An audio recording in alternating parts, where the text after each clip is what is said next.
You are listening to Book and Spade.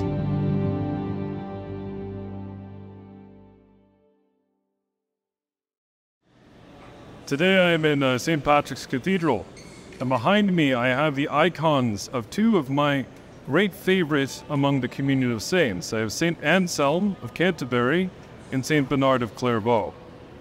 Now, what is most eminent about both theologians is the way that they are widely respected by both Protestant and Catholic thinkers in the West. Anselm was Archbishop of Canterbury during the period after the Norman Conquest. And he was the author of two eminent works, one of which, Qui Deus Homo, Why the God-Man, laid out the theoretical basis for the reasoning for the incarnation, why God must become a human being in order to satisfy the debt of original sin.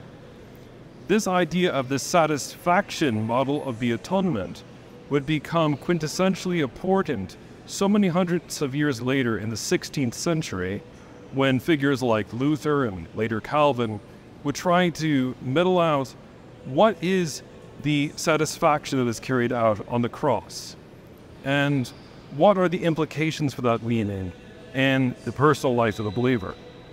I also have the memory of Anselm's famous ontological argument for the existence of God. The idea that God is not one being competing among other beings, but is instead essence itself. Bishop Robert Barron has entered into that argument many times in his dialogue with modern thinkers. I'm also here with a figure of the High Middle Ages, Bernard of Clairvaux, best known if you're an Assassin's Creed fan for defending the Knights Templar as a monastic order during the era of the Crusades. But he's best known to me as a mystic and friends of the prophetess Hildegard von Bingen. Bernard of Clairvaux was head of the Cluniac reforms and the Cistercian reforms of the church at the time, trying to return back to the basics of the faith.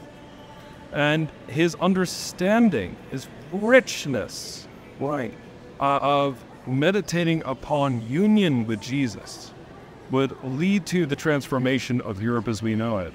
Most people don't know it, but it was Bernard of Clairvaux who also helped further champion Marian devotion and a greater focus in the high medieval era on a focus on Our Lady. So those motifs are important to Roman Catholics, but most people don't know Bernard was equally quoted and beloved by many of the 16th century reformers as well. And this has to do with the fact he developed a very systematized as well as mystical way of looking at the scripture. Lectio Divina was a huge part of his outlook on the world. Now, I'm going off memory here, and if I've forgotten a little fact or two while I've been up here, I'm more than willing to receive corrections in the comment section. Lately, I've been delving into the early church rather than the early medieval or high medieval church. Shame on me. But as I was here today meditating upon these great minds, I couldn't help but wonder or meditate upon this.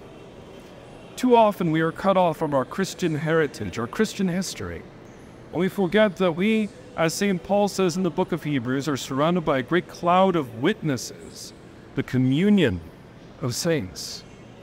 And no matter what one's ecclesiology or denominational background, we forget the fact that, as it has been written before, we stand on the shoulders of giants. And these are among the giants who have come before, who have been influential in my life, and the life of many more to come. May God bless you.